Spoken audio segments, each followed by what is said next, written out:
The Quebec Junior Hockey League was once legendary for its bench-clearing brawls, but now the league known as the Q is saying no more. Les bagarres sont interdites. Good news, according to Dean Bergeron. I have to prove him that I can fight. Those were his thoughts as a 17-year-old. It would change the then junior hockey player's life. Immediately, he found himself over his head. I fell head first on the ice and I broke my neck. We heard a clack. Bergeron's spinal cord was severed. He would never walk again. Now, the league says anybody who fights will face punishment. The worry? The impact on the health of players aged anywhere between 16 and 20.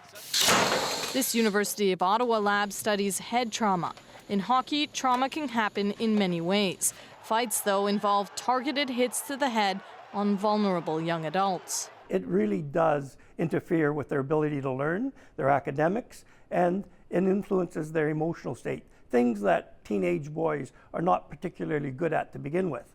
So when you add the trauma to the picture, it becomes even more challenging. I'm not totally sold on it. As a former hockey enforcer, Riley Cote thinks fighting discourages players from cheap shots. There is a psychology around knowing that there's someone on the other side, on the other bench that can handle business, right? It keeps people in some bit in line. I still love the game. For Bergeron, fighting changed his life, but it didn't change his love of sport. Here comes Dean Bergeron. He went on to be a wheelchair racer, winning 10 Paralympic medals. Now he hopes hockey coaches across Canada are thinking, what are my duty? Is it to be sure that the cash gets in, or is it the security and the safety of my little young players? Bergeron says to him, the answer is clear. Sarah Levitt, CBC News, Montreal.